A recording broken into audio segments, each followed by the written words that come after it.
Hi guys, कैसे हैं आप सब। उम्मीद है अच्छे होंगे। तो चलिए बिना देरी किए शुरू करते हैं कहानी का आज का एपिसोड।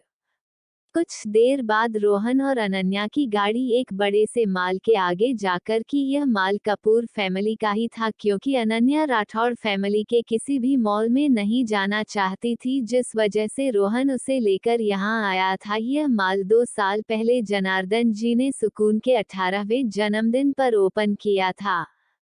रोहन गाड़ी से नीचे उतरा, उसमें अनन्या का हाथ पकड़ा और मुस्कुराते हुए मॉल के अंदर आने लगा। अनन्या भी उसके साथ मुस्कुराते हुए चल रही थी। अब उसकी जिंदगी से मैं सिर्फ और सिर्फ रोहन था, क्योंकि बाकी सब से उसे कोई मतलब नहीं था। जैसे ही वह दोनों अंदर गए, मैनेजर ने झुककर दोनों का वेलकम किया। रोहन इस मॉल के मालिक का पोता था, ये बात सभी लोग जानते थे। रोहन ने मैनेजर की तरफ देखते हुए कहा, को डिस्टर्ब करने की जरूरत नहीं है, हम आराम से शॉपिंग कर लेंगे। रोहन को अपनी वजह से किसी को परेशान करने की आदत नहीं थी। भले ही वह मॉल का मालिक था, पर वह नहीं चाहता था कि उसकी वजह से उसके मॉल में आए सभी कस्टमर को परेशानी हो। मैनेजर ने अपना सर झुकाते हुए कहा, सर 3rd फ्लोर पर आप शॉपिंग के लिए चलिए, क्योंकि वहां पर ज्यादा लोग नहीं होते, वो वप वार्ड है। रोहन को ज्यादा कुछ यहाँ के बारे में पता नहीं था, क्योंकि जब यह मॉल ओपन हुआ था तब रोहन अनन्या उसमें डॉक्टर की पढ़ाई कर रहे थे। पिछले 1 साल में हुई घटना के कारण रोहन अनन्या के साथ वापस आ गया था, वरना उसे इंडिया तो बिल्कुल भी नहीं आना था। कुछ देर बाद मैनेजर के साथ रोहन और अनन्या 3rd फ्लोर पर पहुंच चुके थे। 3rd फ्लोर पर काफी कम कस्टमर थे, क्योंकि यहाँ के कपड़े अफोर्ड करना किसी नॉर्मल इंसान के बस की बात नहीं थी। अनन्या नॉर्मल लोगों की तरह ही शॉपिंग करना चाहती थी और रोहन को भी यही सब पसंद था, इसलिए दोनों मुस्कुराते हुए शॉपिंग कर रहे थे। तभी अनन्या ने रोहन की तरफ देखते हुए कहा, रोहन मैं वॉशरूम से आती हूँ। रोहन ने कुछ नहीं कहा और अपना सर हिला दिया। अनन्या ने मुस्कुराते हुए रोहन को देखा और 3rd फ्लोर पर बने वॉशरूम को ढूंढने लगी। वही अनन्या के जाने के बाद रोहन ने अपना मोबाइल निकाला और किसी को फोन किया। रोहन ने फोन पर बात करते हुए कहा, कल जो सर्जरी होने वाली है उसे कैंसिल कर दो, वह सर्जरी हम 2 दिन बाद करेंगे, मुझे कल और परसों का दिन पूरा खाली चाहिए। दूसरी तरफ से रोहन के असिस्टेंट ने कहा, पर वह सर्जरी काफी इम्पोर्टेंट है, आप तो जानते हैं नाम मिस्टर आहूजा कितने दिनों से आपकी अपॉइंटमेंट का इंतजार कर रहे थे।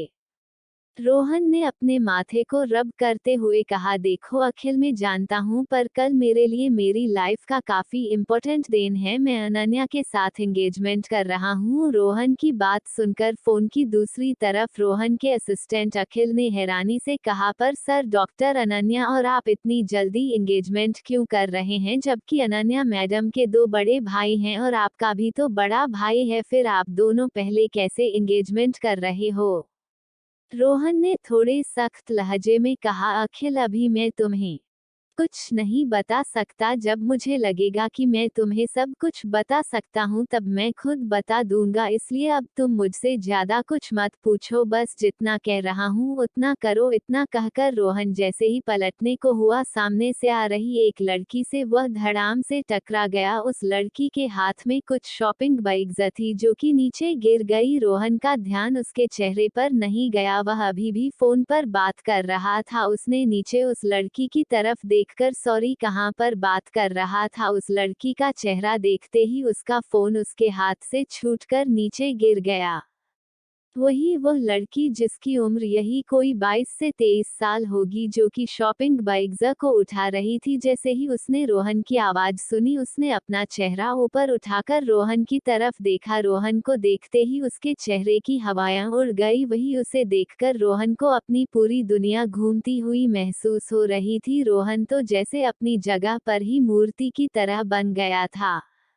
तभी पीछे से उसे अनन्या की आवाज सुनाई दी। रोहन अनन्या की आवाज सुनते ही रोहन ने झटके से उस लड़की को खुद से दूर धक्का दिया। वह लड़की अभी भी डरे हुए एक्सप्रेशन के साथ रोहन को देख रही थी, इसलिए वह धड़ाम के साथ फ्लो पर गिर गई। रोहन को उसके गिरने से कोई फर्क नहीं पड़ा, बल्कि उसके माथे पर उसे देखकर पसीना बहने लगा था। रोहन खुद को शांत नहीं कर पा रहा था। रोहन ने पीछे पलट कर देखा तो अनन्या काफी अजीब तरह से रोहन को देख रही थी। अनन्या चलती हुई रोहन के पास आकर खड़ी हो गई। उसने फिक्र भरी आवाज भी कहा, क्या हुआ रोहन, तुम्हें इतना पसीना क्यों आ रहा है? रोहन को ध्यान आया कि वह काफी ज्यादा घबरा रहा है, जबकि अनन्या को तो शायद किसी चीज के बारे में पता भी नहीं होगा। रोहन ने खुद को शांत किया और कहा, वह मुझे गर्मी लग रही है। रोहन की बात सुनकर अनन्या ने अजीब तरह से रोहन को घूर के देखा। इस मॉल में हर जगह पर कई सारी ऐसी लगी हुई थी, और इस फ्लो पर तो कई ज्यादा ही। अनन्या ने कहा, तुम्हारी तबीयत ठीक नहीं है तो हम घर चलते हैं। रोहन प्लीज बताओ, क्या हुआ तुम्हें? अनन्या की आवाज में खुद के लिए फिक्र देखकर रोहन की आंखें भारी। उसने मुश्किल से खुद को रोने से रोकते हुए कहा, मैं ठीक हूँ अनन्या, हम जिस काम के लिए आए हैं हम उसे काम को पूरा करके ही जाएंगे। मैं फिर से तुम्हें रोते हुए नहीं देखना चाहता। तुम चाहती हो ना हम जल्दी ही अपने रिश्ते को एक नाम दे, तो मैं वह काम जितनी जल्दी हो सके उतनी जल्दी करना चाहता हूँ। रोहन ने प्यार भरी आवाज में अनन्या की आंखों में आंखें डालते हुए कहा। रोहन की बात सुनकर अनन्या ने भी उसे कस के गले लगा लिया। वही पास पर गिरी लड़की रोहन और अनन्या को देखकर काफी उदास लग रही थी। वह लगातार रोहन की तरफ देख रही थी। रोहन को देखकर उसे 3 साल पहले की पुरानी यादें याद आ गई थी, जिसे वह चाहकर भी आज तक नहीं भूल पाई थी। और रोहन को अनन्या की बाहों में देखकर उसे अपने दिल में दर्द महसूस हो रहा था। वही रोहन का ध्यान जब उस लड़की की तरफ गया, तब फिर से उसे अतीत की पुरानी कड़वी बातें याद आने लगी। वह किसी भी कीमत पर अपनी उन यादों के कारण अपनी जिंदगी, अपनी अनन्या को नहीं खो सकता था। रोहन ने प्यार से अनन्या के माथे पर किस किया और उसे अलग होते हुए कहा, अच्छा अब तुम खुद के लिए ड्रेस देखो, मैं 1 मिनट में आता हूँ। अनन्या ने मुंह बनाते हुए कहा, कहाँ जाना है तुम्हें? रोहन ने प्यारी सी मुस्कुराहट के साथ कहा, प्लीज बेबी 1 मिनट। अनन्या ने कुछ नहीं कहा और उसे फ्लो पर खुद के लिए कपड़े देखने के लिए चली गई। वहीं अनन्या के अंदर जाते ही रोहन ने गुस्से भरी नजरों से उसे लड़की की तरफ देखा। रोहन को खुद की तरफ इस तरह से देखा देखकर वह लड़की अपनी जगह पर ही कांपने लगी। रोहन गुस्से से उसके पास चलते हुए आया और घुटनों के बाल उसके पास नीचे बैठते हुए कहा, मैंने तुमसे कहा था ना, जितनी दूर हो सके मेरी जिंदगी से दूर चली जाओ। इतने पैसे दिए थे फिर भी तुम्हारा मन नहीं भरा। तुम इंडिया में क्या कर रही हो? रोहन की बात सुनकर उसे लड़की ने घबराते हुए कहा, वह मेरे डैड को मेरा उनसे अलग रहना पसंद नहीं था, इसलिए मैं वापस इंडिया आ गई। रोहन ने चिल्लाते हुए कहा, तो अपने बाप को भी लेकर चली जाती किसी और देश। मैंने तुझे पैसे दिए थे। रोहन को इतनी बदतमीजी से बात करता देखकर उसे लड़की ने भी गुस्से से कहा, गलती आपकी थी तो सारा गुस्सा मुझ पर क्यों निकल रहे हैं? उसे लड़की की बात सुनकर रोहन ने चिल्लाते हुए कहा, गलती तुम्हारी थी, तुम्हारी वजह से आज मेरी जिंदगी इस मुकाम पर आ गई है कि उसे लड़की से मैं पल पल झूठ बोलता हूँ। जो मेरी जिंदगी है, जिससे मैं बचपन से प्यार करता आया हूँ, उसे खोने के डर से उसे हर कदम पर धोखा दे रहा हूँ। सिर्फ और सिर्फ तुम्हारी वजह से। 3 साल पहले अगर तुमने वह सब नहीं किया होता तो आज मेरी लाइफ ऐसी नहीं होती। तुम्हारी वजह से मैं इंडिया नहीं आना चाहता था। अगर मेरी फैमिली की प्रॉब्लम नहीं होती तो कभी इंडिया वापस भी नहीं आता। उसे लड़की ने रोहन की तरफ देखकर आंसू भरी आंखों से कहा।